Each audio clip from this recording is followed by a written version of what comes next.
surprised my wife on her business trip, but caught her cheating on me with her coworker. The alarm went off at 6 o'clock in the morning, like it always does, starting our day. Jessica, my wife, and I got up from bed, not really wanting to, as the morning sun came in. I couldn't help but groan, feeling really tired as I sat up and put my feet on the floor. "Why do you sound so old?" Jessica joked, heading to the bathroom. "After last night, I feel like I am," I joked back, thinking about how fun last night was. She always made things exciting. Today was the start of Jessica's trip, which meant I was on my own for a week. I wasn't exactly thrilled about it.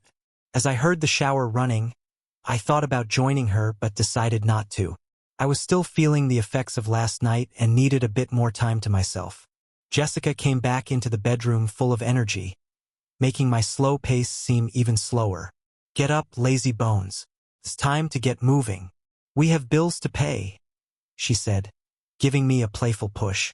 Okay, I'm up," I replied slowly, making my way to the bathroom for a wake-up call. After getting ready, we both had breakfast together before going our separate ways. Jessica to the airport and me to my job. We both work at a manufacturing company in St. Louis. Jessica's a lawyer specializing in negotiations, often traveling for work, like her current trip to Denver to discuss a new deal with an aerospace company. These business trips happen a few times a year and last about a week each time. Jessica, 35, finished law school at the State University 12 years ago. She's pretty noticeable, about 5 feet 4 inches tall, weighs around 125 pounds, and has a figure that's 34-24-35. Jessica charmed me completely from the start. My name is John Baker, and I work as an engineer where Jessica is a lawyer. At 37 years old, I'm 6 feet 1 inch tall and keep fit with regular exercise. Jessica and I love golf and often play in forums with friends. Our romance kicked off at a company picnic, and it was love at first sight for me. Just 6 months later, we were married. Now, 7 years into our marriage, we've just bought the house of our dreams with plans to grow our family. There, Jessica is aiming to be a stay-at-home mom once we have kids, a dream supported by her parents living close by. She's planning to stop taking her birth control pills after this business trip. This morning, after breakfast, I helped Jessica pack her car for her trip and said goodbye with a kiss, noticing the tears in her eyes as she got into the driver's seat. "I hope we won't have to say goodbye like this much longer," I said, feeling hopeful about our future together. "I can't wait for the trips to stop." She expressed her dislike for parting ways. "I dread these farewells as much as you," I comforted her. "Let's make Friday night easy with some delivery food so you can relax," I suggested. "That sounds perfect," she said before she took off. I watched her car until it was out of sight, then went back inside to get ready for work. At the office, after picking up a coffee, I went straight to my desk. That's when my phone rang. "This is Baker," I picked up. "Hey John, can you come to my office?" Hubert requested from the other line. "Of course, I'm on my way," I responded, taking my coffee with me to see my boss. Upon arrival, he invited me to sit. He mentioned, "John, there's an opportunity you might find interesting. Remembering you said Jessica would be away, it crossed my mind. Our technician in California, Gerald Carter, is sick and can't address an issue with a client in San Jose. Considering you're well-versed with the equipment in question, would you consider resolving the matter in San Jose? Currently, I don't have much here, and with Jessica not around, I'm available. So, how soon do they need me?" I asked. "Immediately," he replied. "Lucy will sort out your travel plans. Please inform the client about your visit and discuss the problem in detail." "Okay, I'm on it," I said, suddenly feeling pumped about the trip. "I'll go home to pack and take a flight out this afternoon. That way I can be at the client's place first thing tomorrow." "All right, have a good trip," Hubert said, wrapping up our talk. I stopped by Lucy's desk to let her know about my travel needs, then called the client for more details on their issue. After that, I was off home to pack. Driving home, I couldn't help but smile, thinking about a quick idea. If I finished up early, I could drop by Denver and surprise Jessica. The thought of seeing her unexpectedly in Denver made me even more excited about the trip.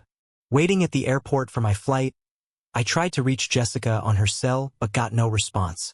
I left a message for her, saying I'd be at my parents' place for a few days and she could call my cell phone in the evenings. Everything went smoothly. By Tuesday afternoon, I had fixed the issue for our customer and got their equipment working perfectly. I quickly booked a flight to Denver, planning to arrive there by 9 p.m. Mountain Time. I checked out of my hotel in San Jose and headed to the San Francisco airport, where I had dinner before my flight. While eating, Jessica called me, and we talked for a short while. She asked about my parents, and I played along as if I were actually with them.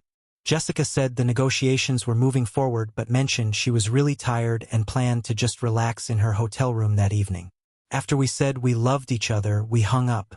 After dinner, I got on my flight and reached Jessica's fancy hotel around 9:45 p.m. The hotel staff checked who I was and then gave me a key card to get into her suite. When I went in quietly, I saw a lamp on over the desk with her laptop shut, but Jessica was nowhere in sight. I put down my suitcase and looked in the bedroom and bathroom, but both were empty. I was a bit confused at first, thinking maybe Jessica hadn't come back to her room yet. I couldn't decide if I should wait for her in the room or go look for her in the hotel lounge. Then I noticed the door to the next room was slightly open. I went over and pushed the door open without making a sound. I looked into the living room of the suite next door, which was also empty. Curious, I walked in, but then I heard a noise from the bedroom that made me jump, feeling sick to my stomach and breaking into a cold sweat. Quietly, I moved closer to the bedroom door. When I looked inside the dimly lit room, my breath stopped short. Jessica was there, without any clothes on, and some guy I didn't know was lying on the bed, his face hidden from me. I really wanted to burst in and confront Jessica, to let out all my anger on the guy on the bed, but I managed to calm down the flood of feelings inside me. Stepping back to Jessica's suite instead, I grabbed the digital camera I brought to take pictures on the trip, adjusting its settings for low light and turning off the flash. Then I calmly went back to the bedroom door, standing silently. I took several photos of what was happening on the bed, making sure they didn't see me. They were so caught up in what they were doing, they didn't notice me at all, allowing me to catch this betrayal on camera before leaving Jessica's suite. I went through her open briefcase on the table and found a business card from David Price, the lead negotiator at our company. I took the card to keep for later. Back in her room, I hooked up my camera to her laptop using the interface cable. I always carry our laptops use the same software for photos, so transferring a picture from my camera to her laptop was easy. I made the photo that showed what she was doing the background picture on her laptop. Then I packed up my camera and quietly left her room, trying hard to keep my feelings in check and holding back tears. I walked to the elevator, feeling the full weight of her betrayal. I gave back the room key to the front desk and immediately called the airline to check for the earliest flight back to St. Louis. Luckily, there was a flight at 6:30 a.m. that would get me back home by 9:30 a.m. I figured this timing would match up with when Jessica usually starts her day by turning on her laptop at the negotiation table. This moment would mark when she discovered she was caught, effectively signaling the end of our marriage. Afterward, I headed back to the airport and checked into a motel close by. Even though I was too unsettled to sleep, I kept going over the upsetting images from Jessica's hotel room in my head, letting myself cry out all the built-up sadness. By 5 a.m., when I left the motel, I had no more tears left and was determined to end our marriage quickly. Back in St. Louis, my cell phone started ringing as soon as I got in my car. When I saw it was Jessica calling, I decided not to answer and turned off my phone instead. Once I got home, the house phone started ringing, and a quick look showed it was Jessica again. I didn't pick up the phone, letting her message go to voicemail. I heard her say, "John, you need to call me back as soon as you can. It's really important." Without responding to Jessica's upset message, I changed my clothes and went out to get a U-Haul truck. When I got back, I started packing quickly, planning to get everything out before Jessica got back home around 4 p.m. In just a few hours, I moved all my stuff to a storage unit I had rented. Before I started packing, I had made an appointment with our lawyer to talk about getting a divorce. Once everything was in storage, I went straight to the lawyer's office to start the divorce process right away. Though I thought about using cheating as the reason for our divorce, I decided on irreconcilable differences instead, keeping the cheating as a backup in case things got messy. I also told the lawyer to change my will to make my brother the only person who gets anything from me. Then I went to the bank to move half the money from our shared savings and checking accounts into new ones that were just in my name. I did the same with our investment accounts by talking to my investment advisor. Feeling sad, I drove over to my parents' house with my suitcase and walked in through the front door. My mom was surprised to see me. "John, what's going on? Jessica's been calling here nonstop looking for you. Did you say you'd be here?" I sat down with my dad, who's retired now, and told them everything. They couldn't believe what I said about Jessica cheating and that our marriage was over. I asked my parents if I could stay with them for a while until I found a place with furniture, and they said yes right away. My guest was spot on because around 6 o'clock in the evening, just as we were getting ready to eat dinner, someone rang the doorbell. My dad went to open the door and came back with Jessica, looking really upset. "John, why haven't you been picking up my calls? I needed to talk to you. All your stuff is gone from our house," she said, her voice shaking. "I thought the note I left on your computer would tell you everything you needed to know." I told her in a calm way, "Oh no, I was scared it was you who left that note. Can we please go talk somewhere, honey?" Jessica begged. "Jessica, I'm not your honey anymore, and there's nothing left for us to talk about. I've started the process to get a divorce, and if we need to say anything, our lawyers can handle it.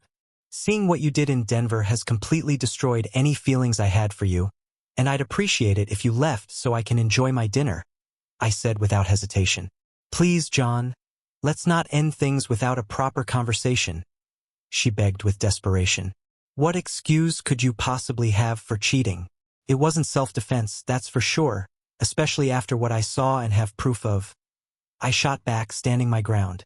"You might want to give David, your boyfriend, a heads up that I'm coming for him next. I'm curious what his wife will think of all this," I added. "Oh my God, can't we just talk about this, John? Please," Jessica begged, her voice full of fear. "Just leave, Jessica. You're making my dinner go cold," I insisted. "But here's a thought.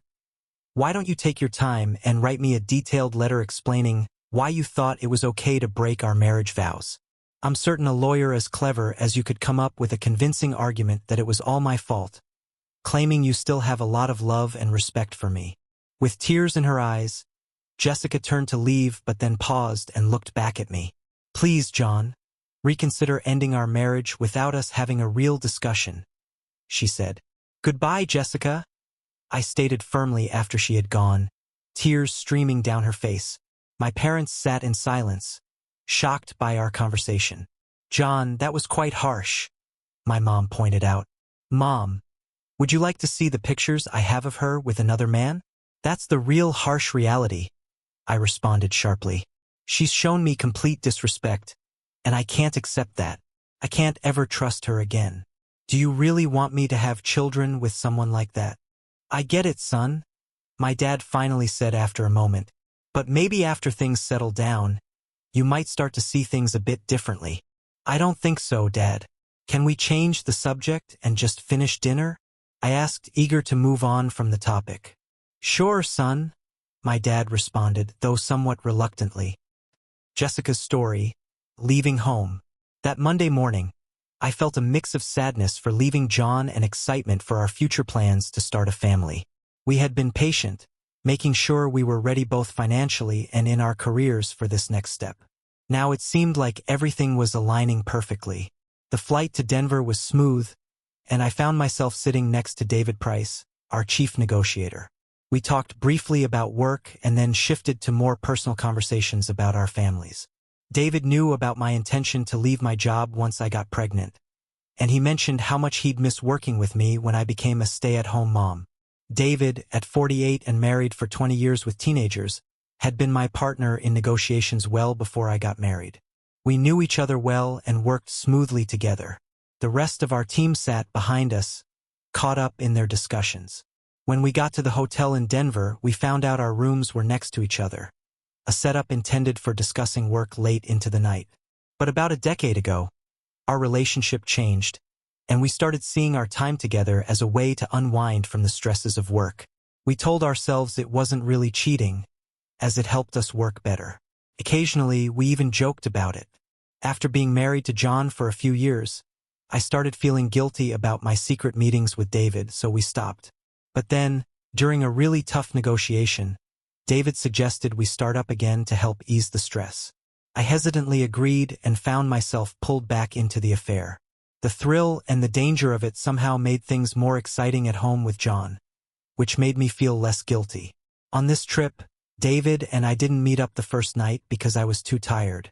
But after a hard day of negotiating the next day, I decided to see him. I don't know how or when John found out or how he got that picture, but I was completely shocked to see it on my laptop the next morning. David, sitting next to me, quickly closed my laptop and asked for a break in the negotiations. We stepped into the hallway where he was clearly upset.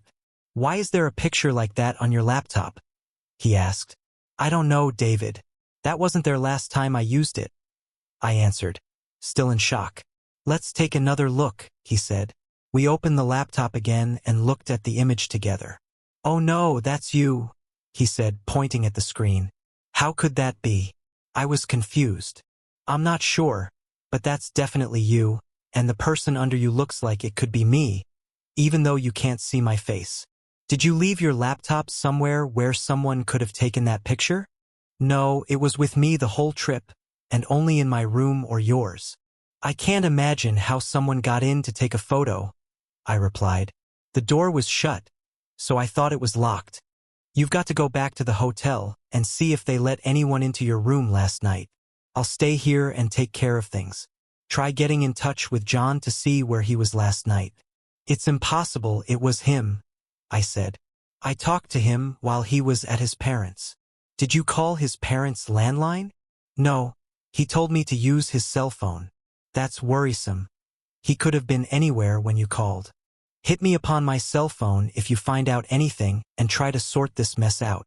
Get a taxi to the hotel, got it. See you." I was soaked in sweat. If John put that photo on my laptop, it pretty much means we're done. I had to get back to the hotel to figure things out. The person at the desk got me a cab, and I was at the hotel in no time. I went straight to the reception to ask if anyone got into my room. The person working there checked their system and told me a Mr. John Baker was given a key at 9:45 last night and he gave it back 30 minutes later. That's when it hit me hard that my marriage was probably over. The man I loved more than anything was gone, but I was determined to try and win him back. I went up to my room and immediately tried calling John's cell phone in his office. His phone was off, so I left a voicemail that it was really important for him to call me back. His secretary said he was on a business trip in California and would be back tomorrow. So he went to California and might have stopped by to surprise me on his way back. Looks like we both ended up being surprised. I called his parents, and they said they hadn't seen him in a few days. I asked them to tell him to call me as soon as they hear from him. I tried calling our house too, but no one answered. I left a message there as well, hoping he'd call back soon. Sitting alone in the room, I couldn't stop crying with no other way to reach him. I quickly booked the next flight back to St. Louis. After packing up, I called David on my phone to tell him what was going on. He was silent for a moment before saying, "Jessica, it looks like we might both be facing divorces, or maybe something even worse." "Worse than a divorce? What could that be?" I asked. "Our company has strict rules against manager dating. If word gets out, we could both lose our jobs. It wouldn't be good for either of our careers." "Oh no, I didn't think about that. Losing John already feels like the world is ending. Losing my job on top of that would be too much. But right now, I need to go back to St. Louis and try to talk to John. Maybe there's a chance to fix things. I've got a flight leaving at noon, and I'll be back in St. Louis by 4:30. I have to find him and talk. I'll let you know how it goes. I have to stay here until we finish our business talks. I'll be waiting to hear from you." After saying goodbye, I grabbed my things and hurried to the lobby, checked out, and took the hotel's limo to the airport.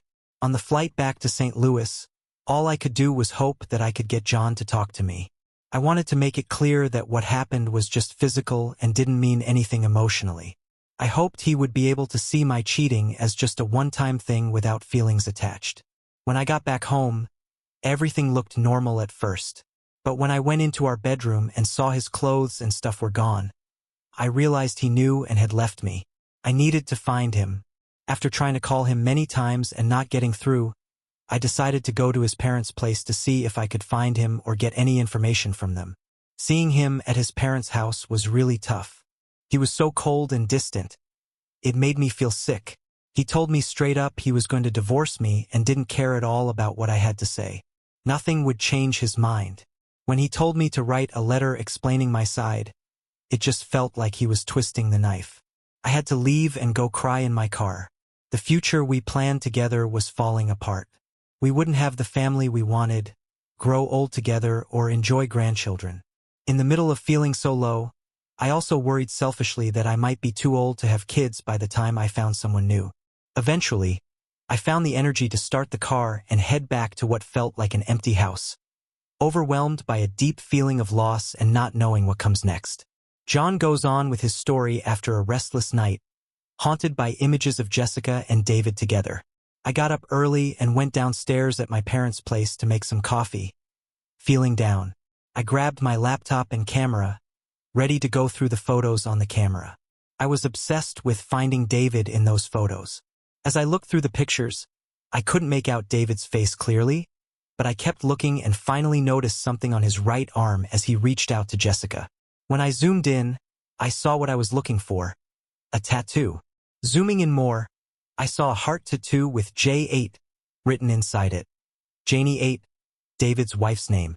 With this proof, I went back upstairs, took a shower, and got ready for work. By the time I came back down, my mom was busy making breakfast. At work, I immediately made a few CDs with the photo showing the affair and a close-up of David's tattoo. I also printed out several copies and put everything in a folder, feeling determined. I went straight to the HR department to talk to the manager, Chad. We knew each other from working at the same small company and even played golf together once. I laid out the photos in front of him and waited for him to react. "What's this, John?" Chad looked both curious and amused. "Sorry, Chad, it looks wrong, but that's my wife and David Price." The photos were taken on Tuesday night in David's hotel room in Denver, as you can tell by the date and time on them. They were on a business trip for negotiations for our company. "Oh no, John, that's tough to hear. What's your plan?" "You could fire them both for breaking the no-dating rule in their job contracts. We've never actually done that before. Are you sure you want to go through with it? It'll make the affair public. And are you thinking of divorcing Jessica?" "I've already told my lawyer to start working on the divorce papers, but if the company doesn't do anything, I'll have to sue the company." "All right, John.